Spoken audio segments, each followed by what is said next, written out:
La suite du Grand Journal de Radio J place maintenant à l'entretien du Grand Journal. Bonjour Fanny Nussbaum. Bonjour. Merci d'avoir accepté notre invitation. Nous vous recevons à l'occasion de la sortie de votre nouveau livre, Le secret des performants, paru aux éditions Odile Jacob. Vous êtes docteur en psychologie, chercheuse ou chercheur en neurosciences à l'université Lyon 2. Vous avez fondé, vous dirigez le centre Psyrène et le fonds Psyrène pour l'intelligence.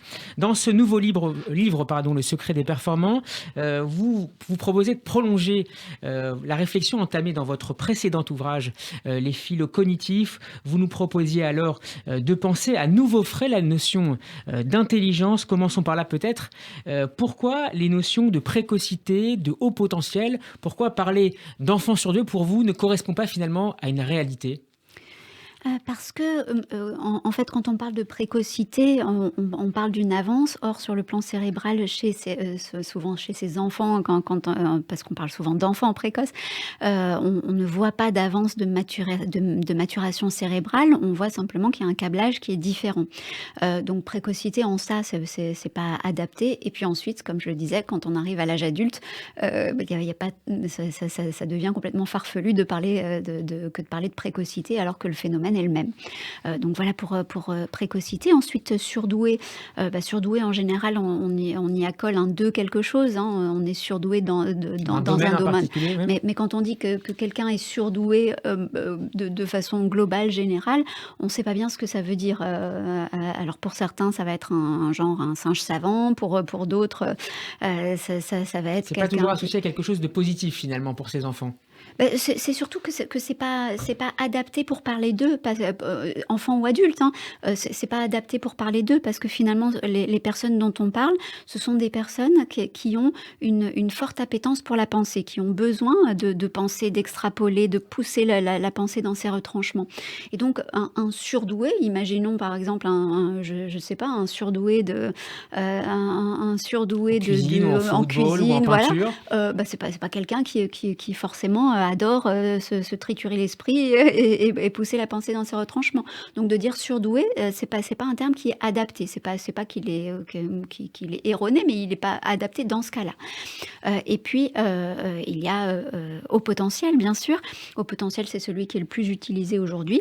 Et haut potentiel, pour moi, il y a cette notion, et justement, je crois que ça pourra faire le lien avec ce nouveau livre.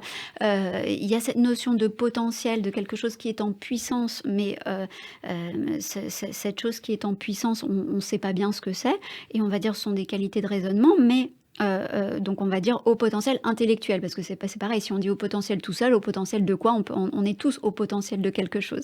Donc au potentiel intellectuel, dans ce cas-là, je dirais, si je vous dis mon fils est un athlète, est un sportif même. Si je vous dis mon fils est un sportif, vous n'avez pas besoin que je vous dise c'est un haut potentiel de sport pour comprendre qu'il est plus sportif que la plupart d'entre nous.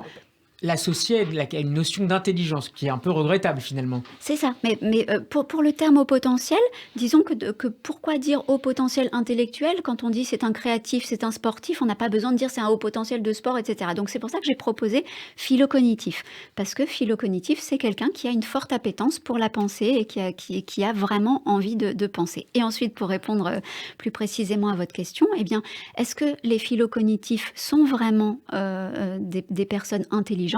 Eh bien, pas toujours. C'est-à-dire qu'aujourd'hui, on place l'intelligence dans le raisonnement, les capacités de raisonnement, les capacités à penser. C'est parce que chez nous, ça semble noble et parce que c'est du domaine de la conscience. Donc tout ce qui est du domaine de la conscience est une forme de biais culturel finalement. C'est ça, il y a une forme de... Alors nous, en plus, qui sommes les enfants de Descartes, nous sommes encore plus marqués par ça. Mais il y a cette forme de snobisme quelque part. L'intelligence, c'est là où on raisonne.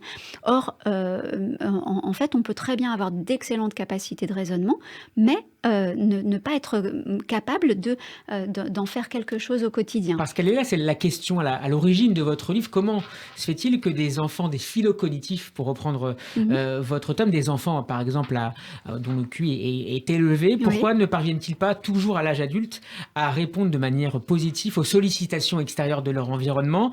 Et vous prenez un exemple qui m'a fait beaucoup rire. Pourquoi des enfants, des philocognitifs, ne parviennent-ils pas, sont-ils empotés à l'âge adulte? Pourquoi ne parviennent-ils pas, par exemple, à faire cuire un œuf? Alors que ça paraît évidemment d'une simplicité enfantine. Et oui, parce que en fait, ils n'arrivent pas à entrer en intelligence. Et c'est là que ma proposition est un peu à contre-courant. Ce que j'explique, c'est que l'intelligence, c'est un état dans lequel tout le monde peut entrer, dans lequel vous et moi, on est entrés à certains moments, puis parfois on en est sorti aussi. C'est un état où on va être en phase avec son environnement, et même quand on est performant, qui est selon moi le plus haut degré, le plus haut grade de l'intelligence, et bien quand on est en performance, on emmène son écosystème avec soi, et là on propose quelque chose de nouveau.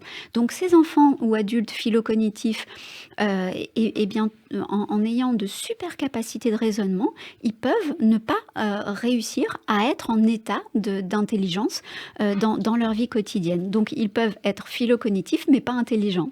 Alors vous distinguez justement 3 états d'intelligence, l'état d'antiphase, l'état de compétence et l'état de performance. Comment pourrait-on les définir rapidement.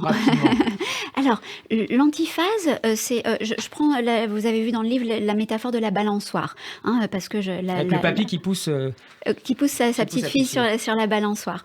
Donc, en fait, la résonance, c'est fondé sur les mouvements oscillatoires et sur l'accumulation d'énergie et l'accumulation de puissance.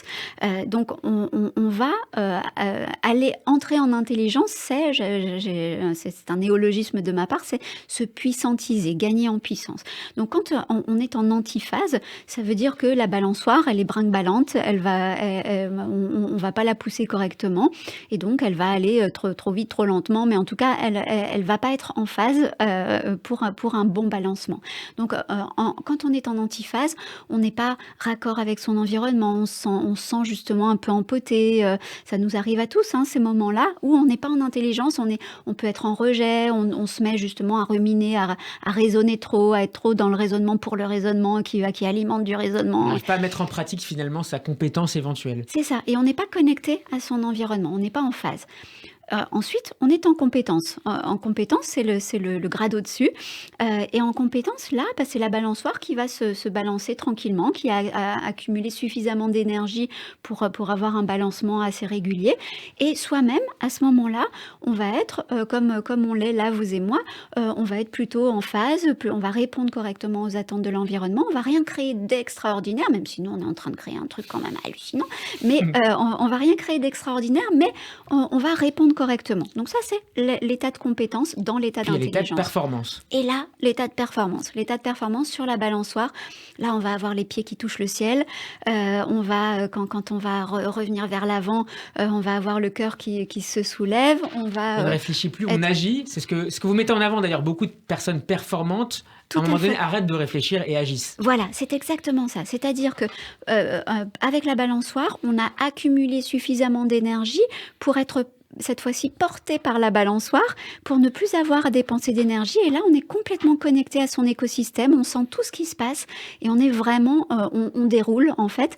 Et c'est là que cette métaphore montre en fait qu'avant d'accumuler suffisamment d'énergie ou de puissance, on a besoin de remettre de l'effort, etc. Et ensuite, une fois qu'on a accumulé suffisamment de puissance, et ben là, on peut s'envoler et on déroule et on n'a plus besoin de gros efforts. Alors, on arrive déjà au terme de cet entretien. Il y a énormément de conseils dans votre livre que je conseille vivement à nos auditeurs et auditrices. Notamment, vous expliquez qu'il est vraiment important de configurer de manière permanente et régulière son esprit à résoudre plein de petits défis pour justement se préparer à se connecter à son environnement. Merci beaucoup Fanny Nussbaum d'avoir été mon invitée. Je rappelle le titre de votre livre que je conseille vivement à tous ceux qui nous écoutent, Le secret des performances. Je le montre à la caméra devant moi, paru chez Odile Jacob. L'interview est à retrouver en podcast sur notre site, mais aussi sur YouTube, sur la page de Radio J. Bon après-midi à vous. Merci, bonne même.